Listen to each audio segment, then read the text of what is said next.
자, 안녕하십니까. 신교수입니다. 오늘 산림해부학 진행하겠습니다. 산림해부학은 심장의 활동과 자극 전도계통부터 진행하겠습니다.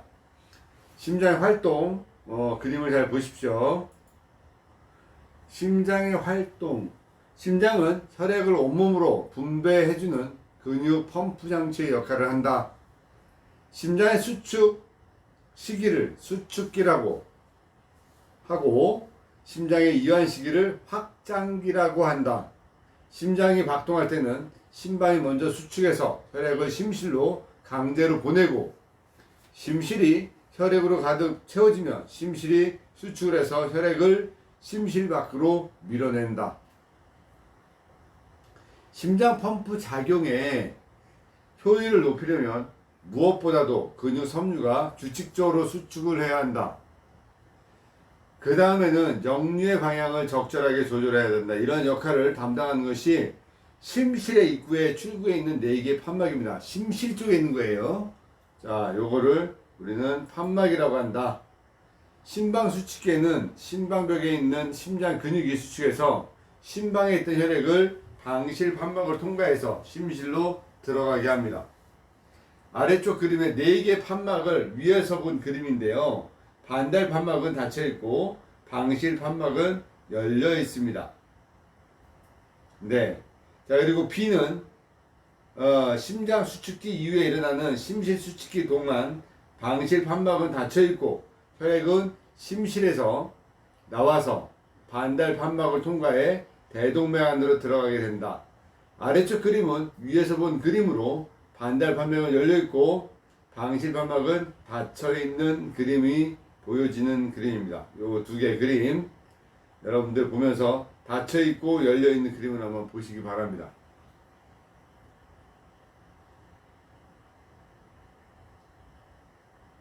네, 이렇게 이해되는 그림입니다. 자, 이제 다음 것도 설명을 드리겠습니다.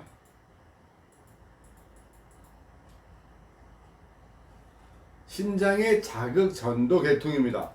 심장 근육은 스스로 규칙적으로 수축을 할 수가 있습니다. 그러나 심장이 효율적으로 혈액을 펌프질하려면 신경 임펄스가 공조해야 합니다. 심장 근육의 리듬은 자율신경의 신호에 의해서 조절되지만 심장에는 내장된 전도계통이 따로 있어서 심박주기 동안 협동해서 수축을 조절합니다.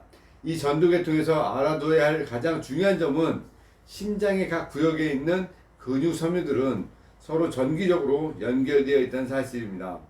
사이판의 근육 섬유를 전기적으로 한 개의 단위로 묶는 역할을 해서 임펄스가 심장 속 공간의 전체 벽으로 쉴 새 없이 퍼지게 됩니다. 2개의 심방벽과 심실벽이 거의 동시에 수축하는 것은 근육 섬유들이 전기적으로 모두 연결되어 있기 때문입니다. 심방벽에는 4개의 구조체로 강력한 임펄스를 만들어서 심장벽의 특정 부위에 재빨리 전달할 수 있도록 특화가 되어 있습니다. 즉, 심방이 수축한 다음에 심실이 효율적으로 수축하게 만드는 거죠. 이러한 자극 전도 계통을 만드는 4개의 구조체는 다음과 같습니다. 자, 동굴 심발 결절 또는 박동 조율기, 이게 이제 우리가 동반결절 이렇게 얘기하는 거 포인트고요. 또 방실 결절, 또 방실 다발 또는 히스 다발, 그다음에 푸르키네 섬유 이렇게 정리하겠습니다. 푸르키네 섬유라는 그림을 한번 보면서 여러분들 보시게끔 설명해 드릴게요. 임펄스 전도는 보통 심장의 박동 조율기인 동굴 심방 결절에서 시작되고, 자, 어디에 있습니까? 우심방에 있죠? 여기에서 심방을 통해 모든 방향으로 퍼지게 됩니다. 그러면 심방에 근육 섬유가 수축하게 되죠. 임펄스가 방실 결절에 도달하면 히스다발과 푸르키네 섬유를 통해서 심실로 임펄스를 중계하기 시작합니다. 그러므로 보통 심실 박동이 심방 박동 다음에 일어나게 되는 겁니다. 이해되셨죠? 심장 속 막염이나 심근경색증과 같은 증상이 생기면 심장의 전도계통에 상해를 일으켜서 심장이 규칙적으로 박동하는데 지장이 생깁니다. 이러한 증상을 일반적으로 심장 차단이라고 하고요. 임펄스가 심실까지 도착하는데 장애가 생겨서 심실박동이 정상일 때보다 훨씬 느려지게 됩니다. 의사들은 심장 안에 인공 페이스메이커를 이식해서 치료를 하게 됩니다. 인공 페이스메이커는 혈액순환이 적절하게 유지할 수 있을 정도로 심실수축이 빠르게 이루어지게 만드는 전기장치입니다. 의외로 그런 분들이 요즘 많다는 거. 그림 잘 보십시오. 대동맥으로 나가는 그림도 보이고 상대 정맥 보입니다. 저 안에 동굴 심방결절, 상동방결절 페이스메이커라고 보이죠. 조기를 통해서 심장 전체에 전기적인 요소가 튀게 되는 거고요. 우심방은 삼천판이 보이고 좌심방은 좌심실 그쪽으로는 이천판이 보일 겁니다. 그 다음에 우심방으로 돌아서 우심실로 내려왔을 때 그 피가 다시 우리는 폐로 갔다가 다시 들어와서 좌심방 좌심실로 내려와서 전신으로 하는 그림이 보여줍니다. 그래서 하대정맥 우심실 삼천판 그림이 전체적인 하나의 그림으로 상당히 잘 나와 있는 그림입니다. 여러분들 이 책의 특징입니다. 책이 없으셔도 보시고 나중에 혹시 책을 구매하실 수 있는 상황이 된다면 꼭 구매해서 이 책을 보시는 게 좋을 것 같습니다. 아마 제가 볼 때는 제가 정리하면서도 우리나라에서 나와 있는 해부학책 중에서 제일 그래도 이해도가 쉽고 보기 쉽게 만들었다 생각할 수 있는 자부심을 저 나름대로 가지고 있는 책입니다. 근데 여러분들이 뭐 보시기 나름이고요. 그게 본인에게는 맞지 않을 수도 있지만 제가 보는 관점은 여러분들에게 도움이 많이 되실 거라 그렇게 생각이 됩니다. 심장 내 혈류, 혈액이 위대정맥과 하대니까 상대정맥과 하대정맥이라는 두 개의 정맥을 통해서 우심방으로 들어가는 것을 확인하라. 우심방 심장 펄프는 오른쪽 심장 펄프는 정맥으로부터 산소가 부족한 혈액을 받아들인다. 혈액이 우심방으로 들어온 다음에는 오른방 심실, 그러니까 삼천판막을 통해서 오른 심실로, 그러니까 우심실로 주입된다. 우심실이 수축하면 우심실 안에 있던 혈액은 허파 반달반맥을 통해서 허파 동맥으로 들어갑니다. 허파 동맥으로 들어간 혈액은 최종적으로 허파에 도달하고 허파 안에는 산소는 추가되고 이산화탄소는 잃게 됩니다. 산소가 풍부해진 혈액은 4개의 허파 정맥을 통해서 우심방으로 돌아옵니다. 그 다음에는 좌심방 판막, 왼방실 판막, 이천판막을 통해서 왼심실, 좌심실로 들어갑니다. 좌심실이 수축하면 동맥은 대동맥 반달판막을 통해서 대동맥 안으로 들어가고 허파를 제한 전신으로 배분됩니다. 자, 이게 이제 우리가 알고 있는 혈액순환인데요. 심장은 왼쪽과 오른쪽이 전혀 다른 순환계통으로 혈액을 펌프자이기 때문에 심장이 2개의 펌프 역할을 한다고 말할 수도 있는 거죠. 그렇죠? 허파순환은, 그러니까 폐순환은 혈액이 우심실에서 허파까지 이동하는 것이고 전신순환, 체순환은 혈액이 좌심실에서 신체 전체로 이동하는 것입니다. 허파순환과 온몸순환에 대해서는 이 단위에 대해서 다시 공부할 겁니다. 허파순환 경로에서는 심장의 오른쪽과 왼쪽 혈액을 펌프질해서 가스 교환이 이루어지는 허파로 보내집니다. 온몸 순환에서는 심장의 왼쪽에서 혈액을 펌프질해서 신체의 나머지 모든 부위로 보내게 되는 그림이 보이게 되는 그림입니다. 지금 요게 심장과 폐와 전신의 그림을 보여주는 거죠. 다시 그림을 보여주는 겁니다. 심장에서 나가서 다시 돌아서 전신을 두는 그림입니다. 자, 요 그림도 보십시오. 심장 근육 안의 혈액 공급, 생명을 유지하기 위해서는 심장은 온몸에 규칙적으로 계속해서 혈액을 펌프질해야 합니다. 그러기 위해서는 심장 근육에게 영양 물질과 산소를 포함하고 있는 혈액을 지속적으로 공급을 해야죠. 그죠? 산소와 영양분이 풍부한 동맥혈을 심장 근육에 공급하고 심장 근육으로부터 산소와 영양물질 부족한 정맥혈을 정맥계통으로 돌려보내는 것을 이거를 관상 동맥순환, 심장 자체에서 도는 순환이에요. 이거는요. 혈액이 심장 근육으로 들어갈 때는 두 개의 작은 혈관을 따라서 들어가는데 그 혈관을 우심방, 그러니까 오른 심방 동맥과 좌심방 동맥이라 합니다. 심장 동맥은 대동맥에서 갈라져 나오는 첫 번째 가지입니다. 맞죠? 심장 동맥으로 들어가는 구멍은 대동맥 반달 판막의 바로 뒤에 있고 심실이 수축하는 동안 심장 근육이 수축하면서 심장 동맥이 약간의 압력을 가하기 때문에 적은 양의 혈액이 심장 동맥 안으로 들어가게 됩니다. 그러나 심실이 확장하는 동안에는 대동맥 반달 판막 뒤쪽으로 몰리는 혈액 때문에 심장 동맥 안으로 혈액이 많이 들어갈 수가 있게 되는 거죠. 심장 동맥 혈전증이나 심장 동맥 색전증이 생기면 혈전이 심장 동맥의 어느 부분을 막거나 혈액이 흘러 들어가는 것을 방해하게 됩니다. 이게 지금 이제 색전과 혈전, 협심증과 심근경색을 얘기하는 겁니다.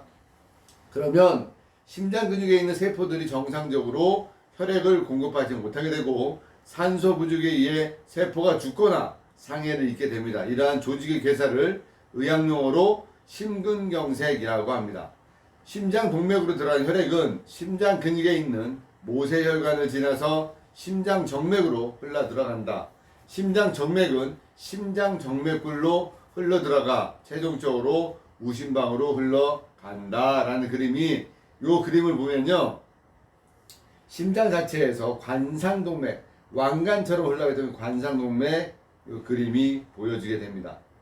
하나씩 접근해가 하는 겁니다. 자, 이제 심전도 펄스, 얘 또한 EKG 또는 ECG라고 부르는 이 심전도의 그림도 제가 아마 여러분들의 보라고 올려놨는데, 자, 심장 전도계통에 특화된 구조체들이 약한 전류를 만들고 그것이 주위에 있는 체표면으로 퍼져나간다. 이러한 사실은 의학적으로 매우 중요하다. 왜냐하면 심장에서 체표면으로 흐르는 전류를 뽑아내서 심전도계라는 기계를 이용해서 눈으로 볼 수 있는 기록을 만들 수 있기 때문입니다. 심전도는 심장의 전기적 활동을 그래프로 기록한 것으로 이 그래프를 ECG라고 합니다. ECG 기록을 잘 해석하면 생사를 뒤바꿀 수도 있다.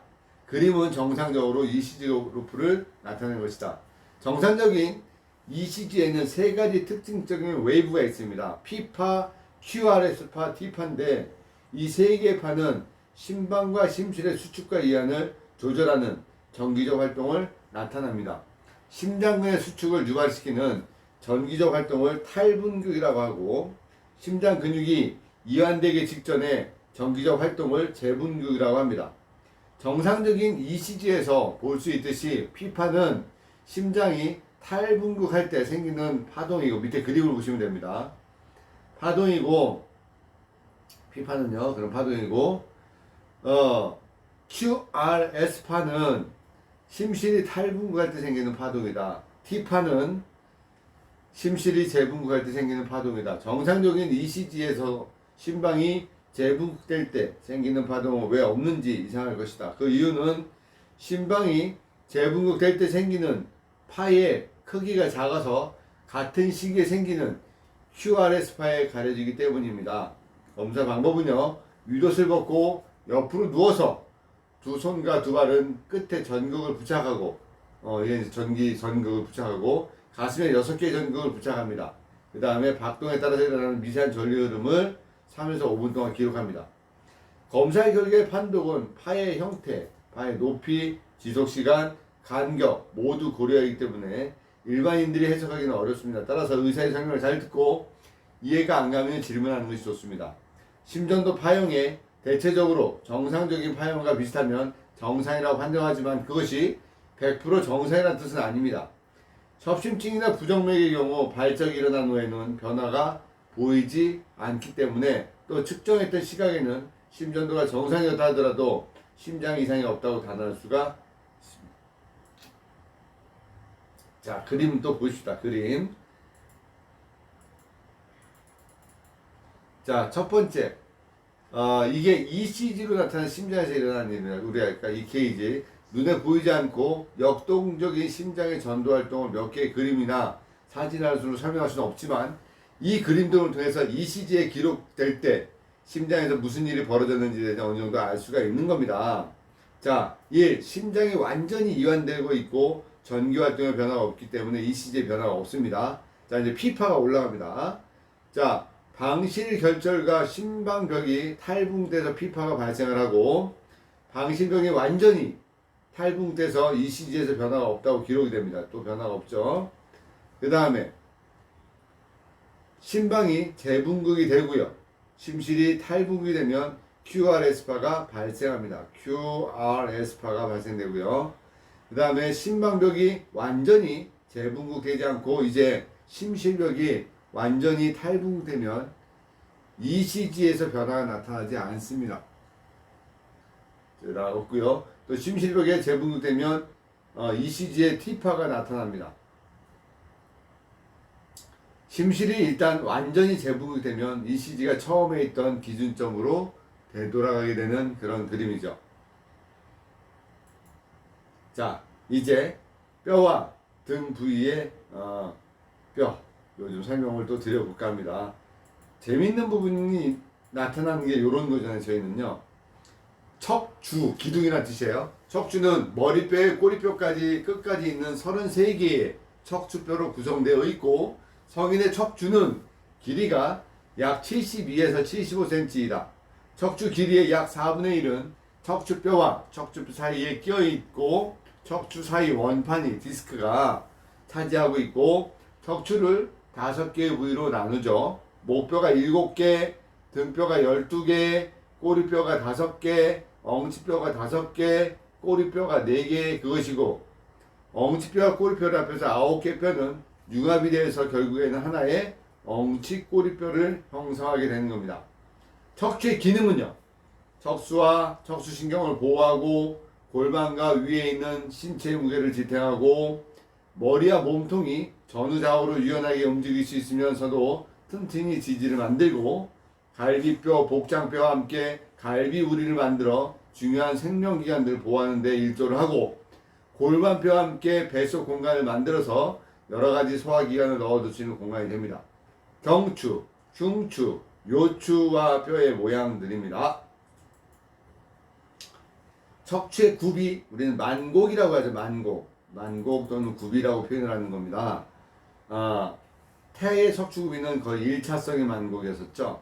정상적인 성인의 척추는 척추가 빌딩의 기둥처럼 곱게 뻗어 있는 것이 아니고 옆에서 보면 S자 형태로 구부러져 있습니다. 이것을 척추의 굽이 만곡이라 하고 척추의 굽이는 목과 허리 부위처럼 앞으로 불룩한 앞굽이 이거는 전만이라고 허리와 엉치 뒤처럼 뒤로 불룩한 뒷굽이 얘는 후만이라고 한다. 앞굽이와 뒷굽이 대신에 앞굽이를 오목굽이, 뒷굽이를 볼록굽이라고 하는 사람도 있다. 한편 사람이 태어날 때는 등 쪽으로 볼록한 굽이 하나밖에 없었지만 자라면서 직립자세를 유지할 수 있도록 앞쪽으로 볼록한 목굽이와 허리굽이가 생긴다 해서 등과 엉치굽이를 1차 굽이, 목과 허리굽이를 2차 굽이라고 합니다. 요게 이제 횡돌기, 극돌기, 미골, 흉추, 목뼈 이런 그림들이 나오니까 얘는 읽어보시면서 정리가 되시면 됩니다. 요렇게 우리가 하나의 단위가 또 끝나서 8개의 차트가 끝났습니다. 잠시 후 다시 하겠습니다.